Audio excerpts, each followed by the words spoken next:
welcome to the Maneater Sports Podcast. Today is Wednesday, October 21st.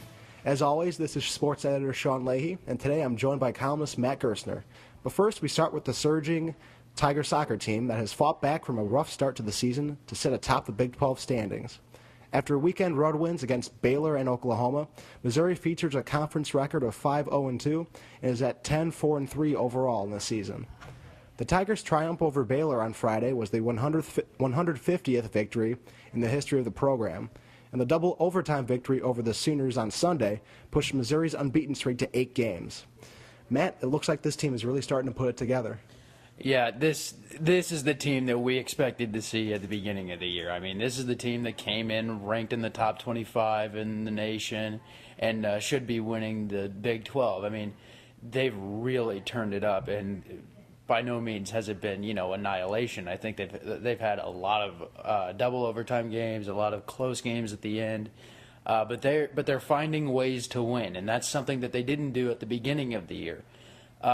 They really, in the last 3 games, I think they have Iowa State, they have Nebraska at home, and then they travel to Lawrence. They could easily steal 2 out of 3 of those games and still come out on top of the Big 12. I think Colorado's still 2 points behind them in the standings.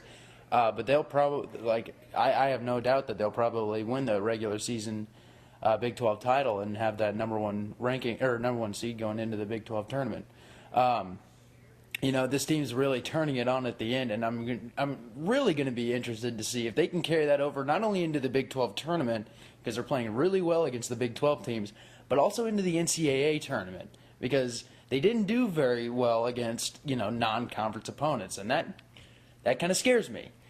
But if they can keep that momentum going into the last part of the year, I think they'll be great. It just seems like every week you look at this team after the 2 weekend games, and one of the players is receiving a Big 12 honor of the week. And like you said, this team is putting it together, the right part of the season down the stretch against Big 12 teams. If you look at this 8-game unbeaten streak, they're bending but not breaking. They are taking these games into overtime, but either they're winning or getting a tie, and that's exactly what you want to be doing. And I think this team, and it will be interesting to see, was this performance against non-conference teams, was that just an anomaly? The way they're playing now, is this how they're going to carry out the rest of the season? It should be interesting to see going into the Big 12 tournament after, of course, these last 3 games in conference, how they fare. And Missouri will host its final regular season home games this weekend by welcoming Iowa State on Friday and Nebraska on Sunday. You can keep up with all Missouri Tiger sports teams at themaneater.com. For breaking news and score updates as they happen, follow Maneater Sports on Twitter. That's all for now. For Matt Gerstner, this is Sean Leahy saying thank you for listening, and make sure to catch our next episode on November 3rd.